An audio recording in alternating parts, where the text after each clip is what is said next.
Sejam todos bem-vindos aí a mais uma live. Hoje a gente vai falar sobre fisioterapia. Boa noite a todos, sejam bem-vindos. Hoje a gente vai falar sobre fisioterapia neurofuncional. O que o doente precisa saber, o que o leigo precisa saber, o que o colega médico precisa saber, seja neurologista ou não. Juliana, seja bem-vinda. Lu Lima, bem-vinda. Juliana Costa, boa noite. Opa, Gustavo Vidal, Ponte Japastela, muito bem. Boa noite a todos. Juliana Costa, a Neurotrate está aqui, muito bem. Gente, então, a live hoje tem o propósito de falar sobre fisioterapia neurofuncional. Opa, Marcos, boa noite, Olá. seja bem-vindo. Boa noite, Marcos é fisioterapeuta, Marcos com U também, igual a mim, né? Xará Isso. aí. A gente trabalha junto, é fisioterapeuta neurofuncional da Neurotrate. A gente, nessa live, tem o objetivo de trazer um pouco de informações que a gente costuma ouvir dos pacientes, dos acompanhantes, né, e dos colegas médicos, tirar as dúvidas aqui que surgirem no bate-papo com os ouvintes. Fiquem todos à vontade para falarem o que quiserem e também para tirarem suas dúvidas, viu? A gente vai começar então a falar o que é o propósito da neurologia, né? A neurologia é uma especialidade médica, não é uma especialidade cirúrgica, tá? Muita gente fala, você opera. Veja, ao princípio, a neurologia é uma especialidade clínica, tá? Diferentemente da neurocirurgia, que é uma outra especialidade, né? A neurocirurgia são 6 anos de faculdade e a neuroclínica são 3 anos, apesar de a gente estudar um pouco mais da clínica do que o neurocirurgião. O neurocirurgião estuda outras coisas que a gente não estuda e a gente estuda outras coisas que o neurocirurgião não estuda. Qual é, então, o objeto do estudo da neurologia? A neurologia estuda demências, estuda AVC, derrame, né? Estuda parkinsonismos, estuda doenças do músculo, os nervos periféricos, né? As neuropatias periféricas, estuda esclerose múltipla e outras doenças desmielinizantes, as paralisias periféricas, as neuropatias periféricas, neuropatias dos nervos cranianos, né? As dores de cabeça, seja manifestando com uma encefalite, ou com uma meningite, ou uma meningoencefalite, outras doenças neurodegenerativas, ataxias, e várias dessas doenças dão limitações, sejam elas motoras, né, da marcha, seja da compreensão do movimento, né? E o que a gente observa é uma interface enorme na multidisciplinaridade do fonoterapeuta, do psicólogo, né? Do reabilitador físico, especialmente do fisioterapeuta. E nesse contexto é importantíssimo a gente entender que também o especialista fisioterapeuta faz muita diferença, né? E aí, o que a gente queria saber, começando aqui, fala um pouco mais, Marcão, como é que é a fisioterapia neurológica e qual seria a diferença entre a fisioterapia neurológica e aquela que a gente ouve muito, e na maioria dos pacientes falam, eu estou fazendo fisioterapia. E a fisioterapia neurológica, a gente fala, não sei, é fisioterapia motora, né? Muitas vezes tem isso, e até o colega médico, né? Não, eu botei lá, fisioterapia motora, né? Qual é a diferença mesmo, Marcos? Explica pra gente aí, por favor. Muito legal, Marcos. Primeiro, eu agradecer, né, a possibilidade de a gente estar batendo esse papo. Você sempre, assim, engajado, né, nessa questão da informação e de bem informar, né, a todo o público. E esse espaço aqui para a fisioterapia neurofuncional, ela é importantíssima. Então, assim como você colocou, né, e a gente pode fazer um paralelo assim, mais ou menos com essas especialidades médicas, também existe na fisioterapia, né? Então, a fisioterapia, ela também, a partir do momento que ela se desenvolve, a gente observa pacientes que tem, né, um conjunto específico de sinais e sintomas que merece uma atenção mais especializada, né, mais aprofundada naquelas questões. E o paciente neurológico é esse paciente, né? É aquele paciente que tem, no caso da atenção do fisioterapeuta, né? É aquele paciente que tem uma disfunção motora, né? Que leva esse paciente a algum prejuízo na execução das suas atividades, né? Do dia a dia, enfim, sejam elas em ambiente domiciliar ou mesmo em ambiente social, ou mesmo limitações estruturais, né, entre aspas, mais simples, como diminuição de força, sensibilidade, né, alteração de equilíbrio, enfim. E esse perfil de pacientes, né, com a evolução da fisioterapia, a gente percebeu que esses pacientes eles necessitam de um olhar mais aprofundado, né? E por conta disso, em 2009, aqui no Brasil, né, foi fundada a Associação Brasileira de Fisioterapia Neurofuncional, que é a ABRAFIN, e ela tem justamente esse papel de regular, regulamentar, fomentar os encontros, os estudos, os congressos, as pesquisas, com relação a esse grupo de fisioterapeutas que se, né, destacou e que procurou entender melhor essas disfunções motoras, né, dos seus pacientes neurológicos e busca justamente as melhores saídas para que esse paciente consiga, né, ter potencializado a sua capacidade funcional. Então, a fisioterapia neurofuncional é hoje reconhecida, né, pelo Conselho Federal de Fisioterapia, uma especialidade do fisioterapeuta, e nós entendemos que a abordagem motora, né, que esse fisioterapeuta tem condições de destinar a esse paciente neurológico é uma abordagem que tem uma resposta superior, né? Porque justamente esse fisioterapeuta ele compreende melhor o que leva, né, ao comprometimento funcional daquele paciente e as melhores estratégias de intervenção para que a reabilitação tenha maior sucesso. É mais ou menos isso. Exatamente. E a gente percebe isso na prática, né, Marcos? A diferença é grande, porque há um conhecimento da integração do sistema motor com os demais sistemas neurológicos, né? Porque houve um estudo para isso, né?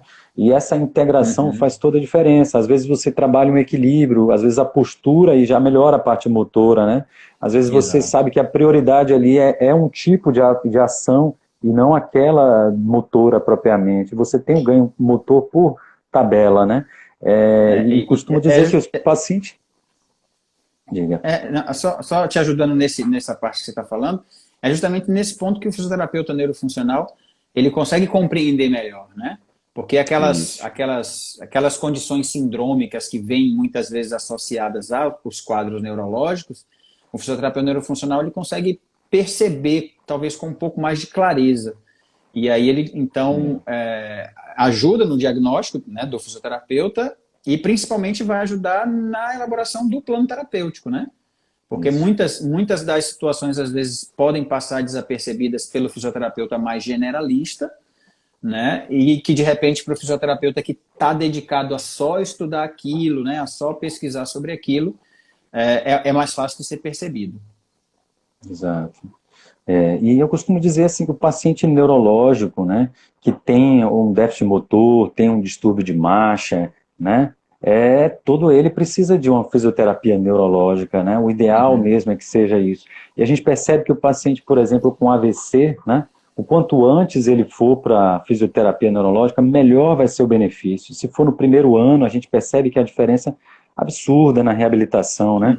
Ainda aquele sistema nervoso ainda está carente de a gente chama de neuroplasticidade, né? Aquela outra parte ao redor. Né? Isso, aquela parte ao redor ali que ainda está carente para um funcionamento que a parte perdida, né, não pode mais recuperar, mas a parte ao redor vai fazer, e a fisioterapia neurológica vai ajudando o próprio paciente a exercer aquela função que foi perdida de uma maneira, digamos assim, inteligente, que o próprio organismo consiga se adaptar, né?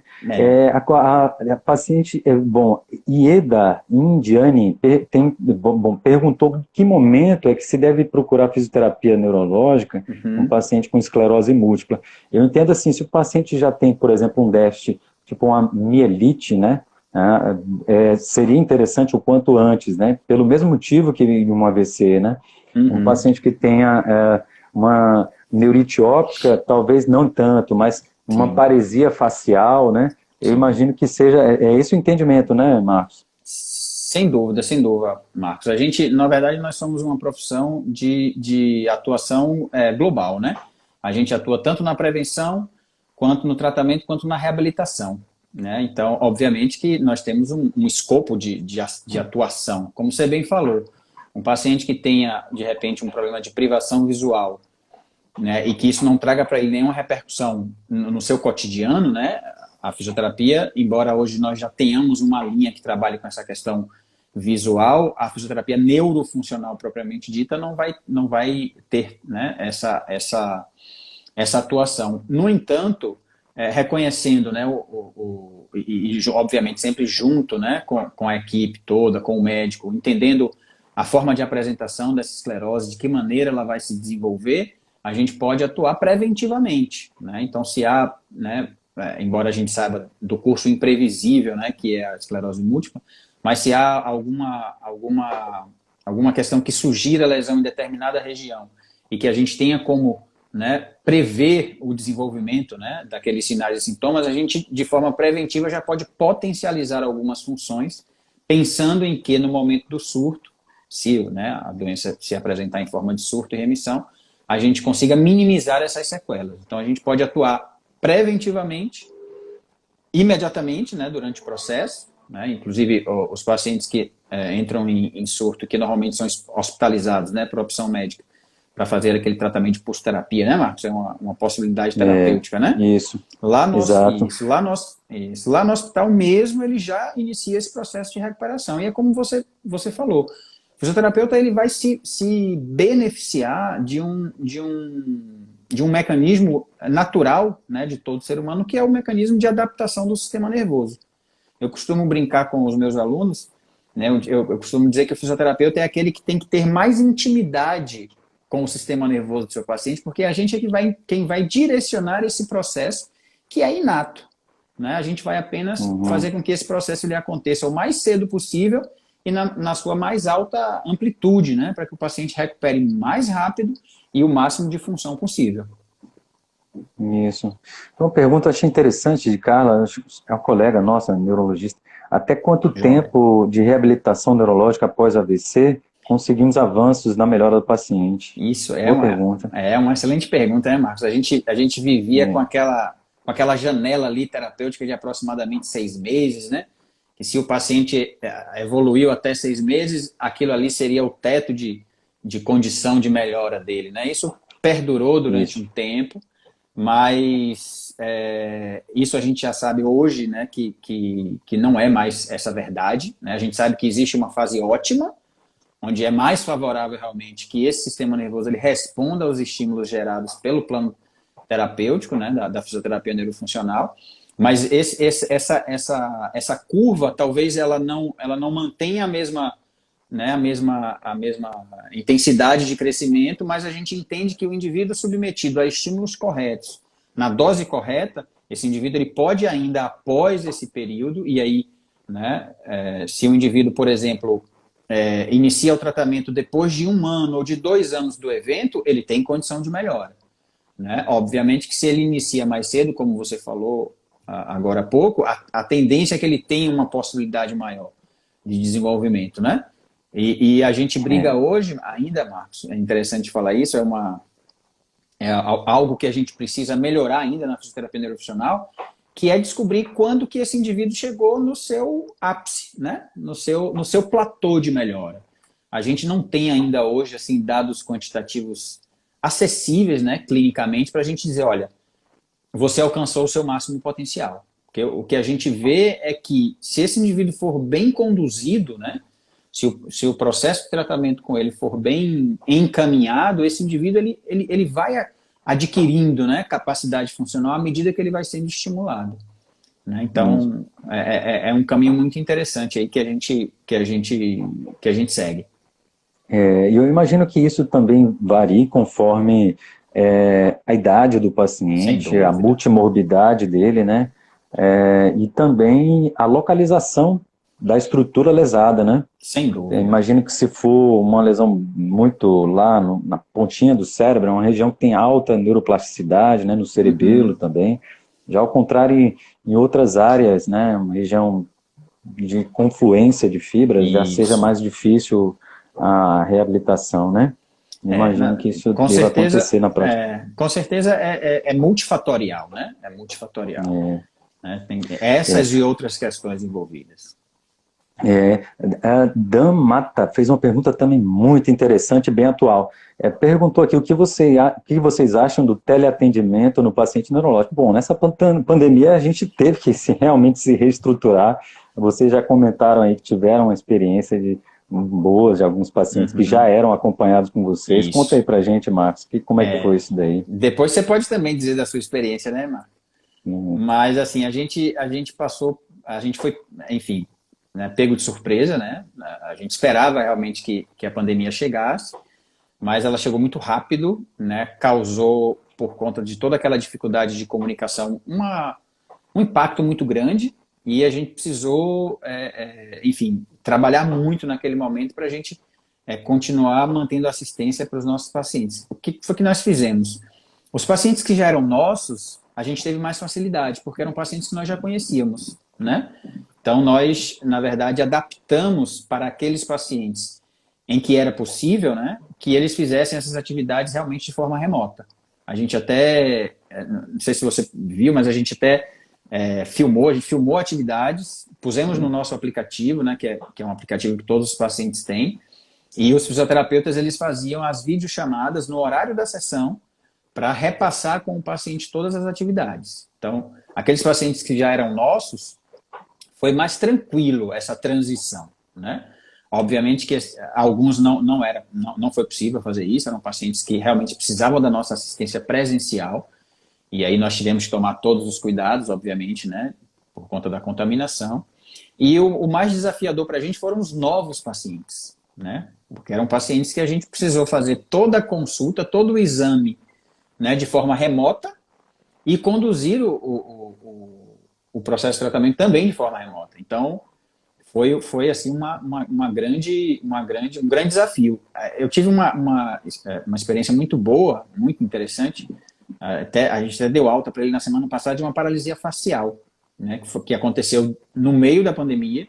O paciente, inclusive, tinha se feito, né, ele saiu da cidade com medo, foi para a casa de praia dele, e ele estava lá na casa de praia, só veio na emergência para fazer, né, o atendimento de emergência da paralisia facial, voltou para lá, e aí a gente conduziu todo o processo de tratamento dele, né, à distância, e foi engraçado porque quando eu dei para ele o prognóstico, eu dei um prognóstico assim, né, considerando uma certa folga, porque era uma novidade, né, conduzir todo um processo de tratamento de paralisia facial assim à distância. E por incrível que pareça, ou não, né, aí são vários fatores, né, a dedicação dele, a disciplina dele, enfim, ele superou esse prognóstico, ou seja, ele teve alta mais cedo do que a gente tinha previsto.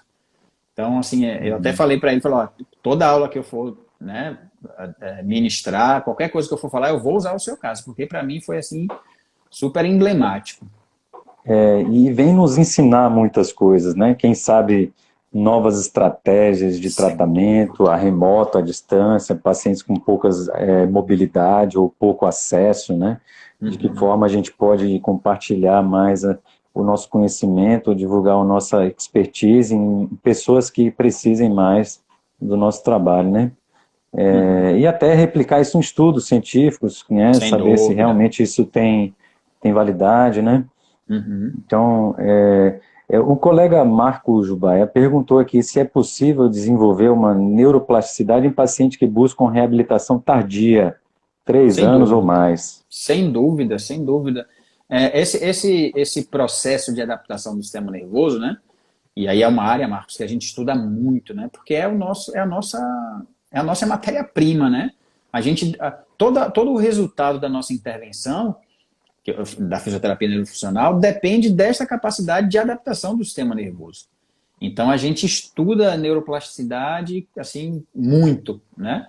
E a gente entende que esse processo inato, né, de todo ser humano, ele está presente, ele precisa só ser mobilizado.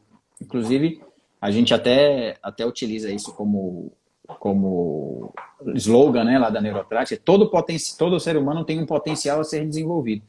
Ele precisa só ser estimulado corretamente. Então, a gente tem casos de pacientes de muito tempo que fizeram reabilitação, né, interromperam, assim, mais de 3 anos, 4, 5 anos, retomam e conseguem melhorar, e conseguem ter melhora do seu padrão. Agora, dependem de uma avaliação muito minuciosa, né, de um tratamento muito bem encaminhado, muito bem próximo, né, com uma dose muito bem estabelecida para que a gente garanta esse resultado.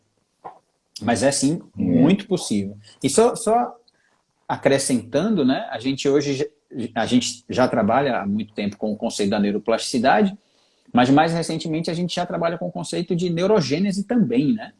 Então, a gente já tem uma série, uma linha, né, de publicações no sentido de que o sistema nervoso maduro, ainda principalmente lá no hipocampo, tem condição, né, ainda de gerar esses neurônios novos e, a partir do estímulo, obviamente, isso ser reorganizado para aquisições funcionais. Isso.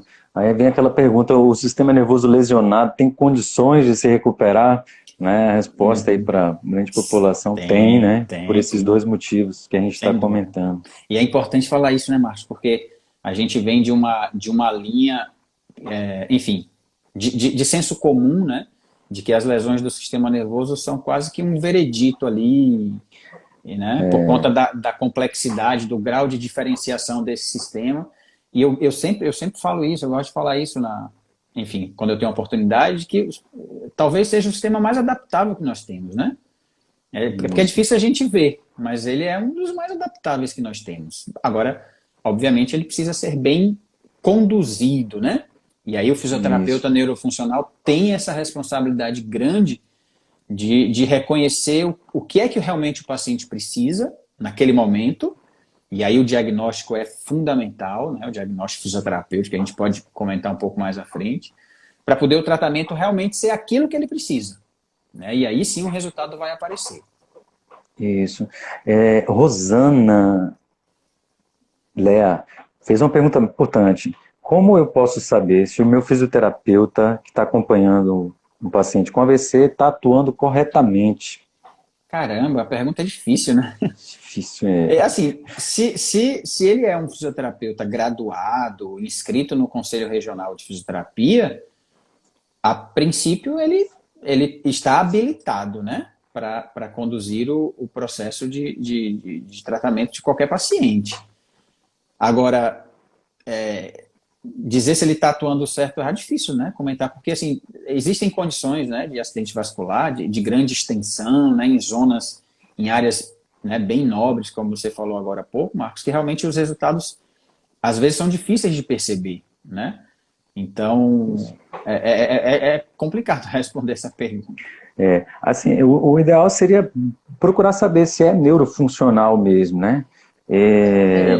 Procurar saber a qualificação do profissional. É, né? até importante comentar isso, Marcos, porque assim, dentro da fisioterapia, que no nosso país é uma profissão bastante recente, né? Foi reconhecida lá em 13 de outubro de 69, então é uma profissão bem recente, a gente ainda está enfim, se organizando melhor, né? Um processo, obviamente, que leva um certo tempo, mas hoje o fisioterapeuta graduado, ele sai habilitado para atender qualquer condição, né? O paciente neurológico, o paciente ortopédico, o paciente geniturinário, o paciente dermatológico, enfim. Obviamente. É parecido com o médico generalista, que também atua de forma, né, pode tratar neurologia, assim, né? Especialmente no interior, você não vai ter como, muitas vezes, ter acesso ao neurologista, né? E tratar, por exemplo, uma dor de cabeça, uma epilepsia, não vai ter muita dificuldade, né? Se for simples. Mas o caso mais complexo, aí realmente vai precisar de um especialista, assim também imagino que na fisioterapia, né? Exatamente. Carla perguntou uma coisa muito interessante. A reabilitação neurofuncional ajuda em déficits sensitivos? Vale a pena encaminhar os pacientes que tiveram puramente sensitivos? Sim, Marcos, sim. A gente hoje a gente olha o nosso paciente, né, com um prisma muito do modelo biopsicossocial, né? E a gente usa uma ferramenta da Organização Mundial da Saúde que é extremamente importante para o fisioterapeuta, que é a Classificação Internacional de Funcionalidade e Incapacidade de Saúde. Então, a gente considera esse paciente em toda essa complexidade através de basicamente 3 níveis, né? Que é o nível da estrutura e função corporal, onde a gente engloba aí força muscular, amplitude do movimento, equilíbrio, tônus, sensibilidade, né? São as funções corporais. O nível de atividade, que é a capacidade de realizar suas atividades de vida diária em ambientes controlados. E o nível de participação, que é quando esse indivíduo ele exibe, né, aquela capacidade funcional dele em um ambiente social, né, que seria a participação realmente social desse indivíduo. Então, essas condições de alterações sensitivas, né, sensoriais, específicas, elas são passíveis de tratamento nos 3 níveis. Né? Ou seja, a gente pode se utilizar de medidas terapêuticas para tratar a questão sensorial específica, e se essa questão sensorial interfere na atividade ou na participação do paciente, a gente amplia isso mais ainda. A gente tem uma medida terapêutica que assim, é muito interessante nessa linha, que a gente chama de sensibilização. Né? Então, é aquele paciente que tem o déficit perceptual e tem a hipoestesia, aí a gente costuma fazer o estímulo sensorial com esse indivíduo a partir de texturas de maior aspereza, né? E esses estímulos sensoriais eles vão diminuindo de intensidade, seria uma forma de treinar realmente esses receptores. Né? Adaptação, né? Adaptação, talvez. Exatamente. E uma outra medida que a gente também tem utilizado recentemente são as correntes elétricas. Né? A gente faz a eletroestimulação periférica, só que nesses casos a gente faz por períodos maiores, né? E isso tem se mostrado uma ferramenta interessante na melhora não só da percepção sensorial, mas também da percepção do segmento corporal. Né? Então, são medidas voltadas aí para essas questões sensitivas, que, aliás, via de regra, interferem muito na questão motora do paciente. Né? Na fisioterapia neurofuncional, a gente costuma dizer que o paciente que não sente bem é um paciente que certamente não se move bem. Né? Pela própria percepção, né? Tem que sentir para poder fazer a circuitaria e fazer funcionar, né? Exatamente. Certo. Agora, ó, a Lisiane é minha prima fisioterapeuta, ela mora em Fortaleza, legal. E ela me pergunta aqui, é uma coisa bem interessante, se vocês trabalham com protocolos de intervenção intensivo, terapia intensiva, né? Eu acredito, Marcos, que aí nesse caso não seja o ambiente de terapia intensiva. Eu acho que a colega ela fala com relação à abordagem de uma terapia que seja intensiva no sentido desse paciente fazer muitas horas do dia de intervenção ou fazer com uma frequência maior. A gente trabalha assim, Lisiane, né? Obviamente que vai depender de cada caso, né? Depende de cada caso. A gente já trabalhou, eu acho que eu acertei, viu, Marcos? Ela colocou ali uma... Eu acho que porque é de fisioterapeuta para fisioterapeuta, né? Acho que eu entendi melhor. Mas, enfim, vai depender muito do quadro do paciente, né? A gente trabalhou durante muito tempo na fisioterapia pensando assim, quanto mais estímulo, melhor. Porque a gente entende que esse sistema nervoso submetido a essa estimulação gera a sua modificação, né, que é a neuroplasticidade. Só que já de um tempo para cá a gente trabalha com outro conceito, que é quanto melhor o estímulo, melhor. Inclusive hoje a gente já sabe que algumas terapias, algumas técnicas mais intensivas levam esse paciente a um nível de fadiga, e a fadiga hoje, reconhecidamente, ela é contraproducente ao processo de neuroplasticidade, porque ela gera inibição de conexão cerebral.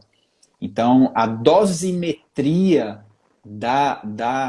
do programa terapêutico, né, da terapia para esse paciente, ela é fundamental.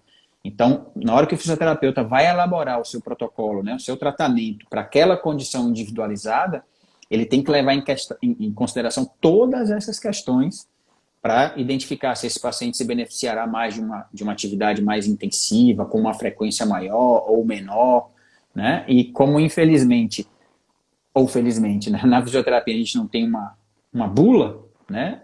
A gente lida com muitas com muitos fatores, aí vai da expertise mesmo do fisioterapeuta, né? Vai da experiência dele naquela condição, levando em consideração tudo que ele levantou no seu exame físico, né? No seu rastreamento de exame, para poder programar a melhor intervenção possível. Boa. Aqui eu sei que tem alguns pacientes, familiares de doentes com doenças neurodegenerativas progressivas, como, por exemplo, paralisia supranuclear progressiva, a doença de Parkinson, demência, né? Aí vai a pergunta, inclusive, da colega, quando é que você vai dar alta para o paciente, né? Quando, até mesmo para um paciente com um AVC, quando que você vai dar alta? E no paciente com uma doença neurodegenerativa progressiva, se você vai dar alta, e como é que é o tratamento, se é diferente ou não daquele paciente com um evento vascular.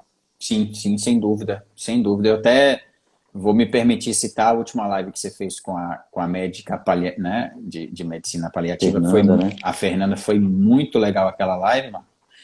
E o fisioterapeuta, ele está inserido, né? Vocês, inclusive, falaram muito bem lá naquele momento, naquela live lá.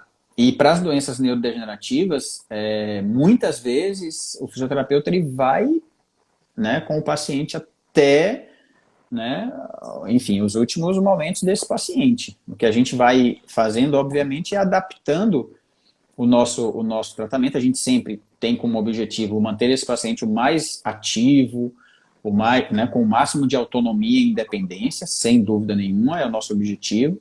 Mas em determinado momento a gente começa a verificar as questões de qualidade de vida mesmo, de bem-estar, né, de analgesia, né, e aí a gente entra muito nesse aspecto também. Então, algumas situações de doenças degenerativas, o fisioterapeuta ele acompanha esse paciente até os últimos dias mesmo. No caso das doenças não progressivas, né, como você citou, a mais comum, que a gente mais vê, que é o AVC, dependendo da gravidade do AVC, quando a gente retoma com esse paciente o seu mais alto nível funcional que ele tinha pré-lesão, é o momento da alta desse paciente. Inclusive, não é incomum, Marcos, os pacientes terminado o processo, né, de recuperação com a fisioterapia neurofuncional, eles alcançam níveis funcionais até superiores ao antes do AVC. Bem curioso falar isso. E, inclusive, esses pacientes depois são encorajados a, né, progredirem para programas de exercício, né, enfim, para outras atividades. Aqueles pacientes que, por conta de uma gravidade maior de lesão, vão ainda manter uma sequela, é justamente aquele aspecto que eu comentei com você. A gente não tem esse teto bem estabelecido. Então, o que nós costumamos fazer, aí eu falo nós enquanto equipe, né, da Neurotrat, a gente faz a proposta de abordagem, esse paciente evolui, né, e aí a gente mensura isso com escalas específicas, né, de avaliação funcional. Se esse paciente estabiliza ali, além do que a gente estabeleceu como meta, a gente muda a estratégia, né, ou seja, tenta uma outra abordagem. Se ele não respondeu a uma abordagem diferente, a gente tenta, né, outro profissional, tenta incluir alguém na equipe. E se esse paciente não responde, a gente, a partir desses dados, entende que aquele é o máximo potencial funcional dele. E aí a gente vai buscar, naquele paciente, fazer a adaptação dele para aquele nível funcional e dentro daquele nível funcional ele seja independente e autônomo. Isso. Perfeito. Adson, Marcos Jupiabá falou, devemos então perceber aquela coisa que você colocou, que se você faz muita atividade, muito exercício para o paciente, você pode até ser contraproducente, né? Se não atentar para a qualidade e a necessidade de cada paciente, individualizar, né? Isso. A importância aí de fazer. É aquilo, quanto melhor o estímulo, melhor. E não quanto mais, melhor, né? Às vezes se até propõe uma atividade exagerada, esse paciente, inclusive, pode ter algumas complicações de iatrogenia mesmo, Marcos. Né? Inclusive, isso durante muito tempo depois, e durante muito tempo depois contra a fisioterapia de uma forma geral, né? Você já é um médico mais atual, enfim, né? Mais engajado, mas a gente lidava muitas vezes com médicos que não indicavam tratamento fisioterapêutico para paciente com distrofia muscular, né, ou com miastenia graves, com o receio justamente desse paciente chegar e o fisioterapeuta inadvertidamente colocar lá um treino resistido para esse paciente e acabar provocando piora dos sintomas, né?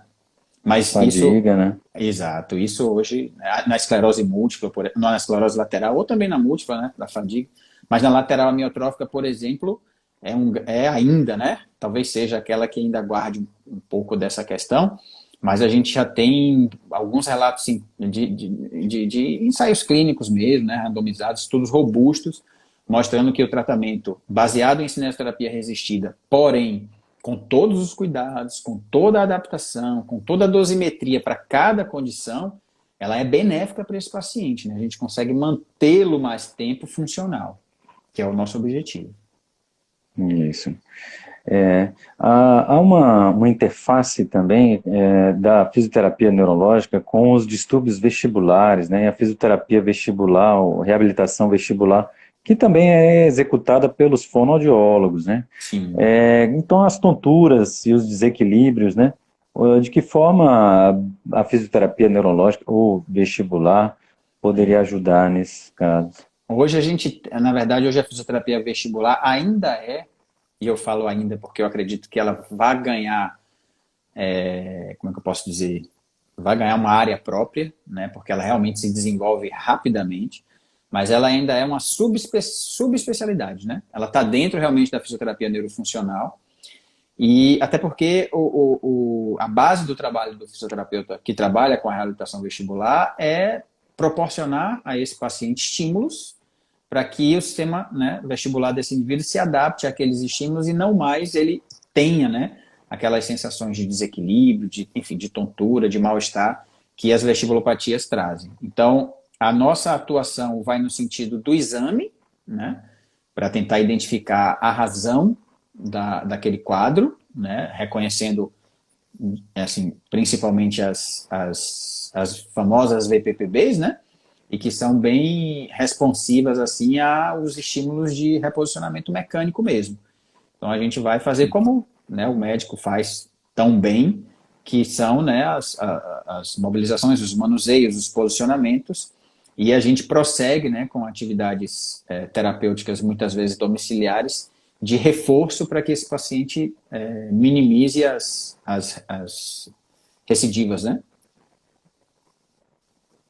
Perfeito. Tem uma pergunta interessante aqui de Yali Magalhães. Existe a possibilidade de uma pessoa ter AVC e as áreas das lesões serem apenas relacionadas à cognição, sem qualquer sequela motora? Eu respondo que sim, tá? Existe a possibilidade de ter uma área relacionada só com o entendimento do lado do corpo, de um lado esquerdo do corpo, que a gente chama de negligência, né? Ou inatenção, né? Seja a atenção relacionada a visoespacial, seja auditiva, seja tátil, somestésica, né? Então a pessoa entende o lado direito, se eu toco direito, entende o lado esquerdo, se eu toco esquerdo, mas se eu toco os dois juntos, ela só percebe o direito, não percebe o lado esquerdo. Esse é um tipo, por exemplo, de uma lesão do sistema nervoso central, que é característico só da cognição, em que não pode não haver déficit motor, a pessoa pode não ter fraqueza. Aí existem vários outros, né? É possível a pessoa ter dificuldade de enxergar o longe e perto, é possível a dificuldade da pessoa de falar, a gente chama de afasia, né? De certa forma, um território da cognição, a linguagem, em que a pessoa fica com afasia e não ter nenhum déficit na mão, né? Qual é a diferença, então, de afasia, de uma desorientação, ou de uma alteração? Muitas vezes é confundido mesmo, a pessoa está confusa, né? Ou está desorientada, ela não está aqui. Na verdade, a afasia é um termo que a pessoa, habitualmente, ela, ao invés de falar uma palavra, ela fala outra parecida, né? Ou semanticamente relacionada, ou fonemicamente relacionada, né? Então, assim, ao invés de lápis, ele fala borracha, né? Ao invés de lápis, ele fala prápis, né? Algo parecido, ou na articulação parecida, ou na semântica parecida. E, habitualmente, há o que a gente chama de parafasia, fala uma coisa parecida, não é simplesmente uma dificuldade na articulação da palavra, né? Ao contrário da disartria. Então, assim, existem várias regiões cerebrais que podem ser acometidas em que a pessoa não fica com déficit motor, né? Pode ter só um déficit sensitivo, pode ter só uma alteração Comportamental, né, Marcão? visual, comportamental, né? A pessoa pode ficar agressiva, irritadiça, isso ser um evento vascular ou até um evento desmielinizante ou até uma lesão tumoral, né? Pode sim. Então, tudo isso é possível a depender da área acometida. Lembrar que tem áreas específicas do cérebro para executar funções específicas. Você queria acrescentar alguma coisa, Marcão, em relação à reabilitação, Não, enfim, não. alguma coisa mais? Não, perfeito. Não, perfeito, Marcos. Perfeito. E essas questões, né, de agnosias aí, de uma forma geral, aí vai depender Isso. muito do comprometimento desses pacientes para ver, né, que tipo de encaminhamento esse paciente vai ter.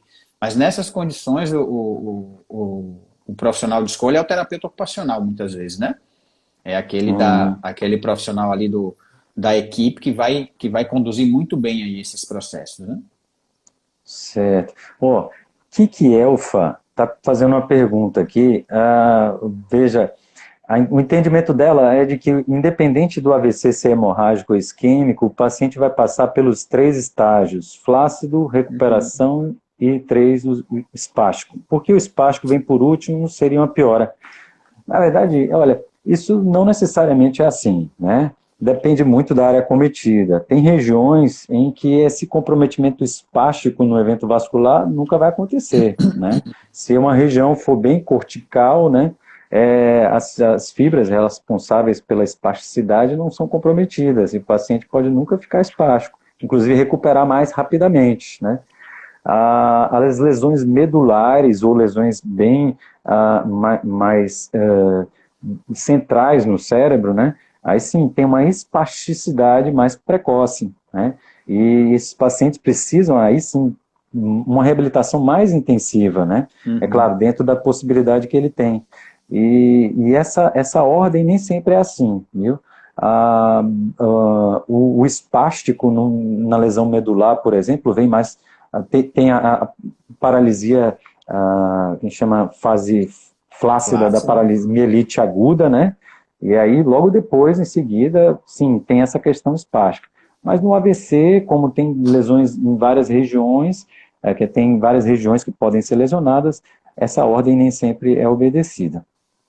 A gente na fisioterapia neurofuncional, Marcos, tem uma questão muito próxima com a hipertonia, né, com a espasticidade. Foi tão forte que parecia que a espasticidade era uma outra doença dentro das doenças do primeiro neurônio, né? E hoje a gente já lida com muito mais tranquilidade, graças a Deus, né? Com as hipertonias elásticas, que nem sempre serão espasticidade, né? Inclusive,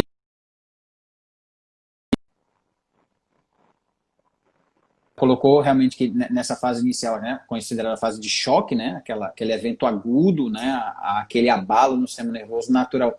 Enfim, normalmente a gente encontra essa fase de choque, onde, né, a resposta vai tender mais à flacidez, mas é justamente nessa transição, né, nesse processo onde o sistema nervoso vai conseguir, né, gerar uma reação de adaptação àquela lesão, é que ele vai determinar de que maneira, numa fase mais tardia, ele vai se comportar.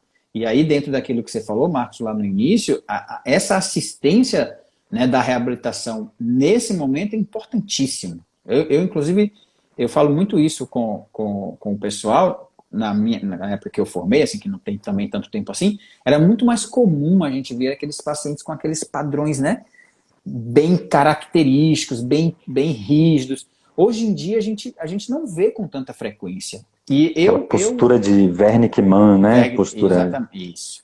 E eu associo muito isso ao avanço que esses pacientes, né, encontraram nesse processo de recuperação já numa fase mais precoce, ou seja, logo pós-lesão. É como se nesse momento a gente conseguisse direcionar, encaminhar um processo de neuroplasticidade que seja mais favorável, né, na recuperação. E até interessante falar, a gente demonizou durante muito tempo a espasticidade, né? Ela só era ruim. E muitos dos nossos pacientes, hoje a gente compreende que eles conseguem andar ou conseguiam andar graças à, né, à hipertonia extensora de membro inferior. Exato. Né? Então, assim, a gente olha com mais, hoje a gente olha com um pouco mais de cautela com relação a isso. Perfeito. E até um tema interessante a gente falar isso, a questão evolutiva, né? O quanto a espasticidade fez com que o paciente, mesmo depois de um traumatismo craniano, na época dos primórdios das cavernas, ele ainda conseguia andar para caçar, né? Continuar. E por isso esse ganho evolutivo, né? Fez com que esse tipo de adaptabilidades persistisse nas espécies, né? Interessante. E por isso mesmo hoje a gente evita, né, fazer o Botox nesses pacientes ou fazer um tratamento muito que possa limitar a marcha do paciente, exatamente para manter a mobilidade dele, né?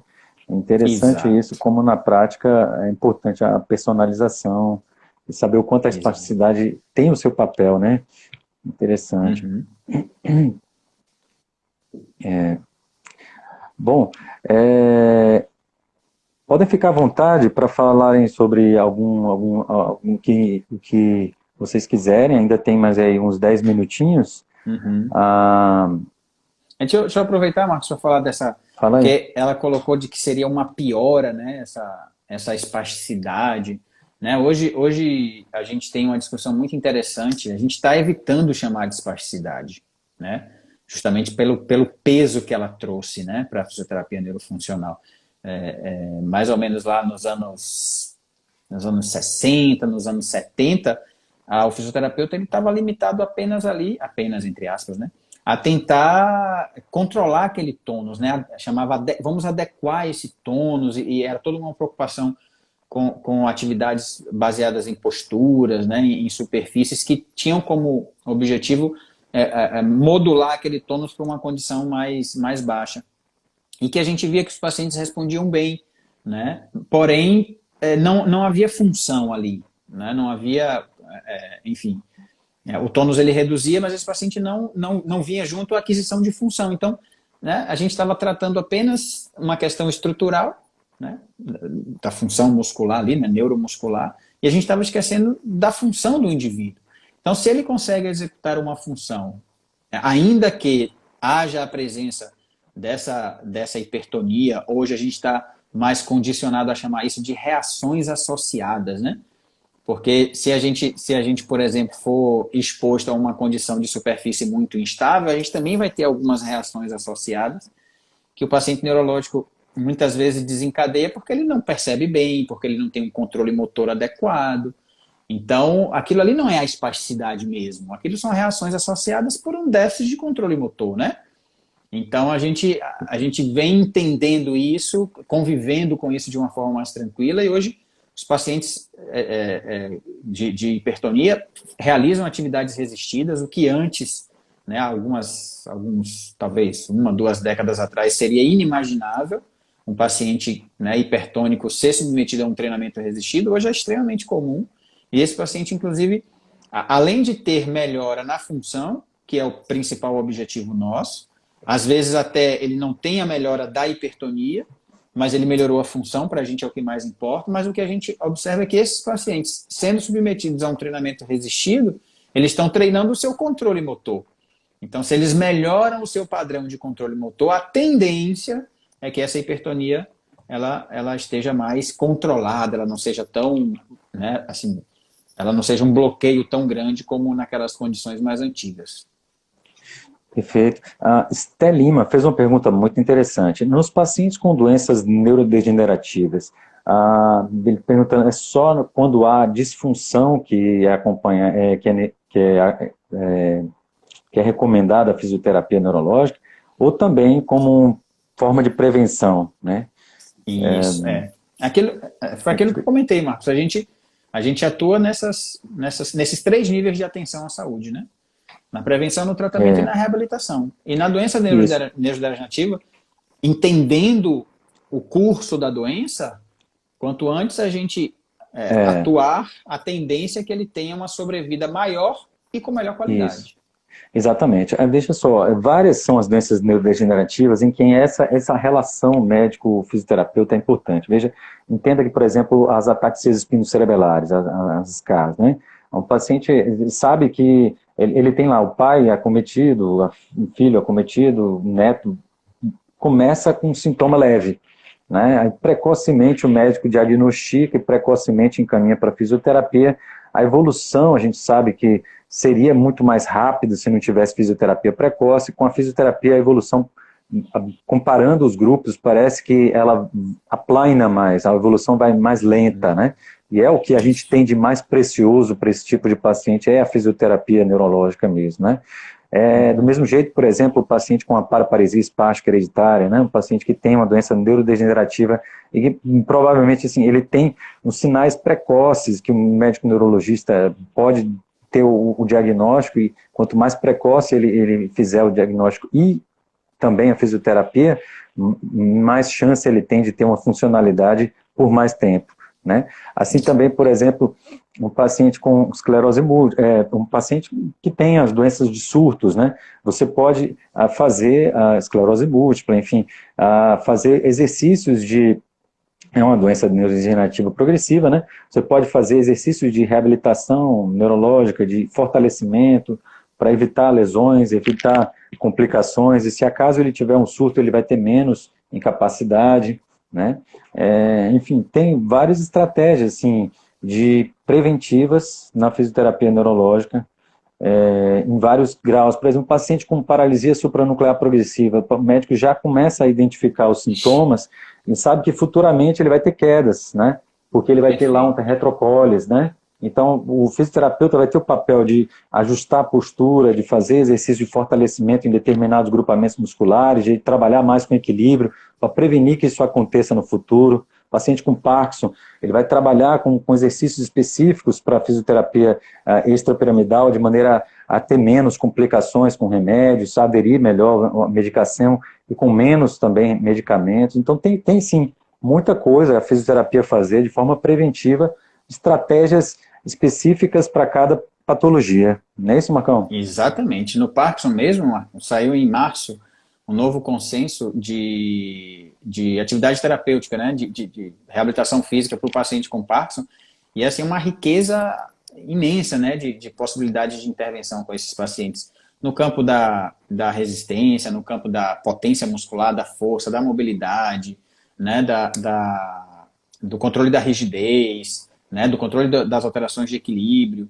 e essas intervenções elas são feitas em todos os níveis da doença, desde os níveis mais, né, iniciais, lá na escala de Roux-en-Y, né, que a gente utiliza mais para estadiar essa doença, até os níveis mais avançados. E é interessante que nessas condições mais iniciais, muitas vezes, a gente já passou por algumas situações como essa, né, o neurologista encaminha para o fisioterapeuta, porque ele fez o diagnóstico lá precoce, correto, do Parkinson, encaminha, aí o fisioterapeuta faz todo o seu procedimento de exame, não encontra nenhuma limitação funcional com esse paciente, e ele vê que esse paciente tem um nível de atividade bastante interessante. Qual que é o papel desse fisioterapeuta? Diz, olha, nesse momento, quem pode mais te ajudar é um educador físico, né, para você fazer um programa de exercício físico regular, caminhada, hidroginástica, academia, grupo de teatral, enfim, uma atividade muito interessante para esses pacientes que a gente sempre tenta equacionar, obviamente, se o paciente tiver motivação para tal, é a dança de salão, né, porque trabalha as questões do movimento, né, com ritmo, com mudança de direção, movimento fluido. Então, aí a gente vai monitorando esse paciente. Então, a gente encaminha ele para a atividade e só marca a sessão com 3 meses. E aí a gente vai monitorando. Obviamente que, né, infelizmente, é uma doença degenerativa. Em determinado momento, ele vai ter alguma dificuldade nas questões de atividades funcionais do dia a dia. Aí sim, a gente entra em cena agora com o tratamento fisioterapêutico. Uhum. A gente tem aqui ainda 5 minutos. Queria só que você finalizasse o que você faz, onde trabalha. A gente é uma equipe que trabalha junto, né? Isso. No Hospital São Rafael, a Neurotrate está presente, também na Clínica Albuquerque. Isso. E a gente tem outros locais onde você trabalha. Você também é professor da Unisba, né? Isso.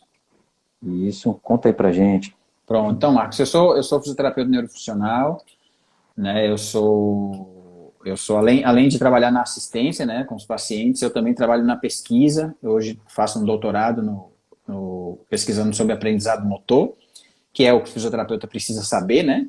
Como que se dá o processo para a gente acelerar esse processo nos nossos pacientes, se possível. Então, eu atendo, eu pesquiso e eu leciono também, né? Eu já tenho 14 anos que eu leciono em instituição de ensino superior. Comecei com as disciplinas de neuroanatomia, neurociências e agora quer dizer, já de algum tempo, as disciplinas que nós chamamos de aplicadas, né? A chamada fisioterapia aplicada à neurologia. Aí, nessa instituição, nesse centro universitário, que é o Unisba, eu também sou responsável pela clínica escola e pelo ambulatório de neurologia, né? Aí, além disso, eu sou responsável técnico da Neurotrat, que é essa empresa especializada, né, no atendimento do paciente neurológico. A gente atende lá na clínica, você está na clínica, né? A gente atende Tô. aí na Clínica Albuquerque, né? Você nos cedeu esse espaço aí, para a gente fazer esse trabalho conjunto, que para a gente é extremamente importante, esse bate-papo é muito importante, né? Que nós temos por várias vezes, você sai do seu consultório, vai lá, pergunta a gente vai lá, pergunta você. Eu acho que sai ganhando a gente, sai ganhando você e principalmente sai ganhando o Questão do paciente, né? paciente. É, Então, e também a possibilidade de toda a linha, né, de conversa também lá dentro do hospital. Então, nesse campo aí que a gente está atuando, né? Eu vi aqui também alguns pacientes, tem muitos alunos, alguns pacientes também, tem pacientes lá de Pernambuco, lá de Petrolina, um queridíssimo amigo aí, teve uma história de recuperação maravilhosa. E esse momento aqui é muito importante para a gente. Só agradecer, né? Foi muito bacana o bate-papo, né? Muita coisa interessante. Só comentando, Marcos, dentro da fisioterapia a gente chama fisioterapia neurofuncional. Enfim, uma iniciativa da fisioterapia chamar dessa maneira. A gente sabe que é difícil, né? isso. Normalmente é conhecido como fisioterapia neurológica mesmo. Mas, enfim, a gente está nesse processo aí reconhecendo para a gente conseguir contextualizar mais, né? Ao que o fisioterapeuta faz. Porque, infelizmente, ainda tem muita gente que confunde, né? E a atuação do médico neurologista, ela tem o seu escopo, ela tem o seu ambiente. A do fisioterapeuta em nada invade e vice-versa.